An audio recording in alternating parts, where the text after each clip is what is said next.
Hey guys, welcome back to another video. If you don't know me, I'm Shay. I'm an artist and illustrator here on YouTube, and something just came up recently. I was literally writing this video last night, or the time I'm recording this, I wrote it last night, but I've been getting a lot of comments about people being super intimidated or overwhelmed by really beautifully composed sketchbooks with a lot of finished work in it or super planned out, and it's a work of art in itself. There's nothing wrong with those types of sketchbooks, but I feel like it's very detrimental to put that pressure on yourself to force yourself to use your sketchbook like that. And in my sketchbook tips video, I mentioned that sketchbooks should help you in your art journey and not inhibit you from creating artwork. So we're just gonna have a little cozy chat about it and remind people that it doesn't always have to be like that. So grab a blanket, something comfy, grab a comfy sweater, grab your favorite drink or something. Mine is coffee because caffeine addiction. We're working on it. So the first point I wanted to make was a sketchbook is a great place for learning, especially for beginner artists. And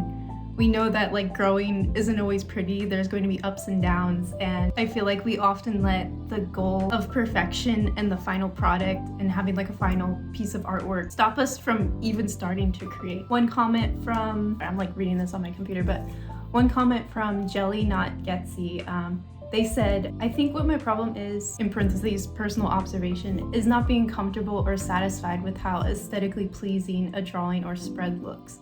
Like how some artists will decorate their pages and such.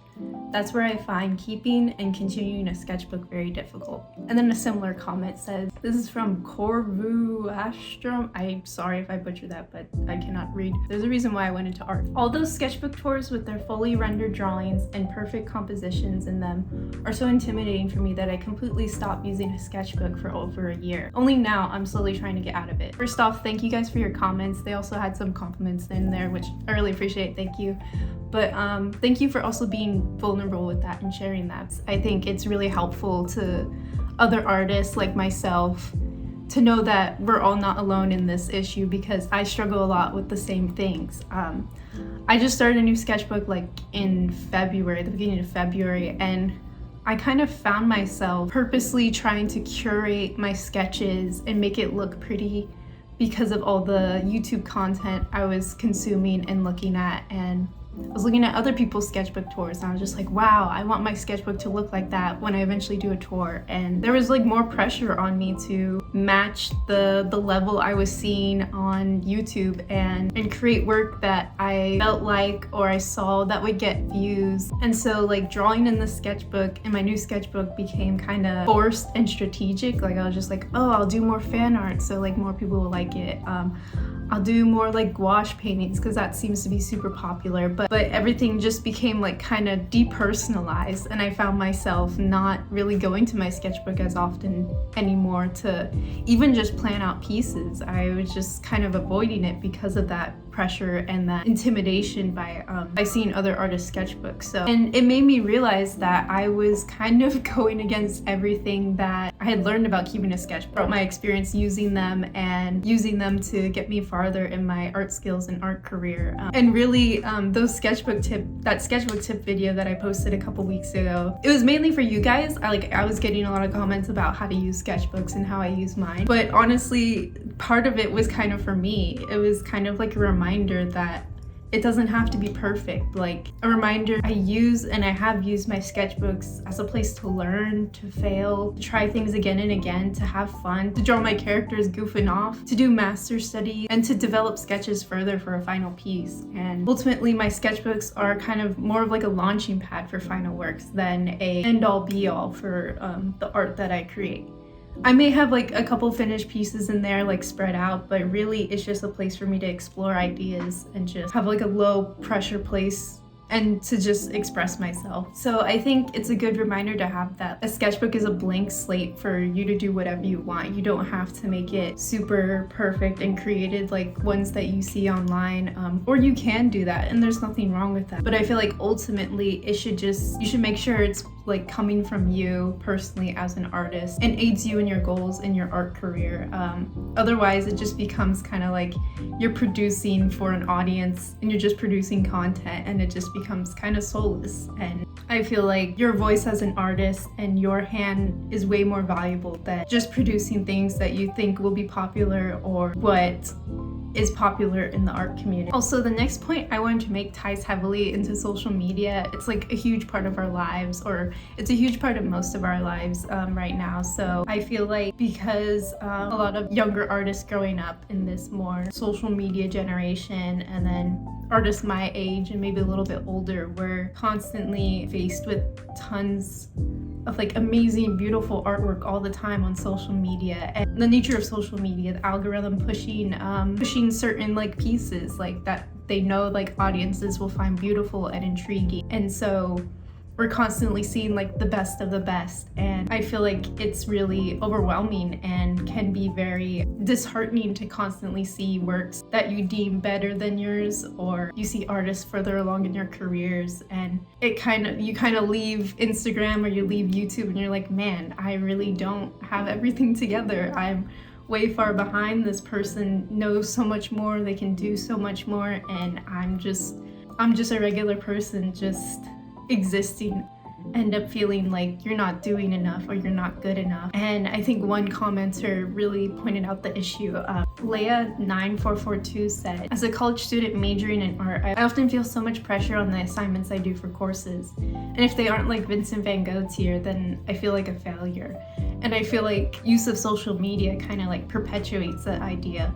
If we're not constantly pumping out like a great piece or something new, something original.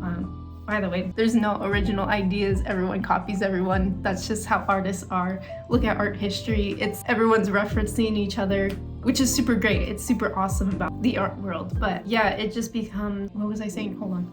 Oh yeah, like you end up feeling like you're not doing enough or not producing enough or not producing the quality of work that matches the artists that you see online, which is super unsustainable and a super, I don't want to say unproductive way of thinking, but like just not a positive way of thinking about yourself or about your work, which toxic positivity is also another thing. But I feel like this immense negativity you end up feeling towards your own work and your own person, your own identity, because you're not producing enough as an artist is super detrimental. And you end up asking questions like, there's so many other better artists than me, why should I even try? Or who's gonna care about my art?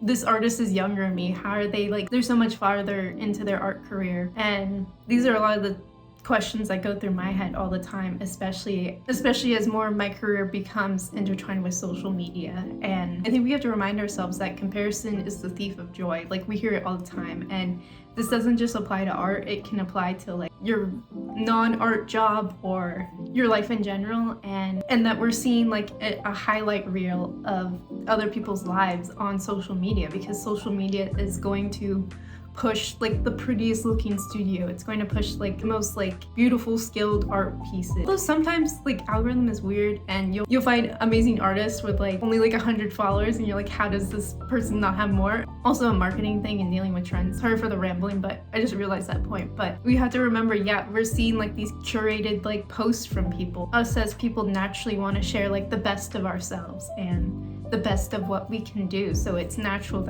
that's what's going to be mostly on social media. And it's like good to do that. It's like, it's fun and it's interesting to see other people's lives and like artwork and career and be inspired by that. But there's a darker side of letting it get to you. And sorry, I had to get water. My voice was like cracking if you couldn't tell. Where was I?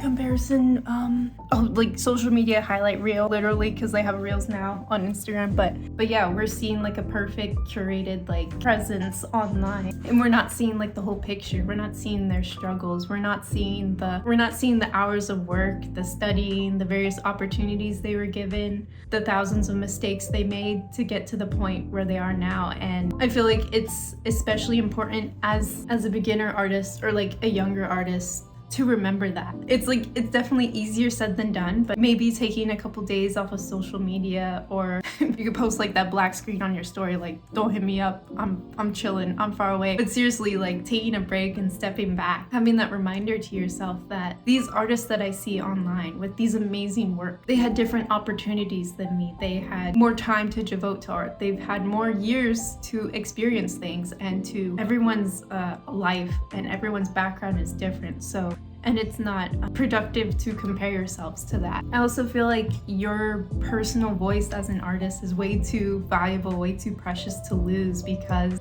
social media consumption and being overwhelmed by this fact. It's valid that you're feeling that way, and it sucks that we have to like deal with this now. But I feel like it's really important to remember that your own artistic hand, our voices are too precious and too unique to lose, especially as things get more digitized and like AI art. Don't even get me started, that's kind of freaking me out. But our own human voices, our like human impact, like no one's gonna draw that same thing as you. You drawing your dog, or you drawing your house plant, or you doodling your favorite characters, that's kind of like a way of saying like I was here, like this is how I'm experiencing life right now, this is how I'm interpreting it, this is how I'm expressing myself. And I think that expressing yourself, and I feel like you should continue to express yourself, and those artists that you look up to, you should use them as inspiration and kind of learn from them and study their works and like begin to get excited about art again and realize I can draw anything, I can paint anything, no one else is gonna draw this the same way I do. I'm a human in this time at this moment. You're making, okay, this kind of sounds cheesy, but you're kind of like making your mark as just a person expressing yourself. I always think about like those cave paintings, like the Lascaux cave paintings, and how they were just expressing their daily life and just documenting what was going on. And I feel like your art is kind of like a documentation of yourself and like what's going on in your life and what's going on in the world. And I feel like it's super valuable. I think you should hold on to it in any way like you can. Not everyone wants to pursue an art career. Not everyone wants to like improve their art. Sometimes just art for art's sake and just for expressing yourself is like kind of is good enough on its own. And art just becomes like this fun thing again, and you're just drawing, you're just creating regardless of what people think or what other artists are creating, and just letting it be personal to you again and help you in whatever goals you want to achieve or whatever way you want to use art, and not letting this unspoken expectation of perfection keep you from doing that, because your art and your voice is way too important to lose.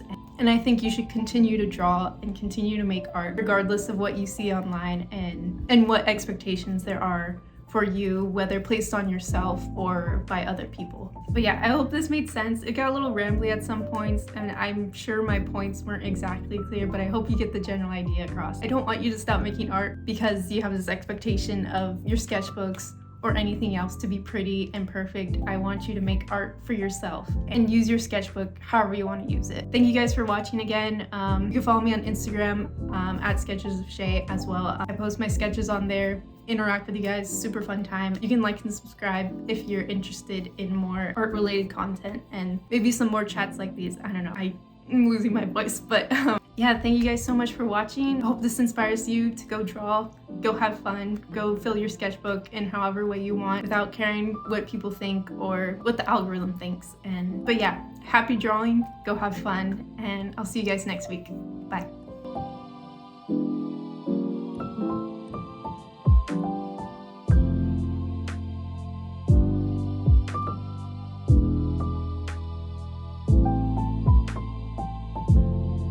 Now I have to go edit and make all of that make sense.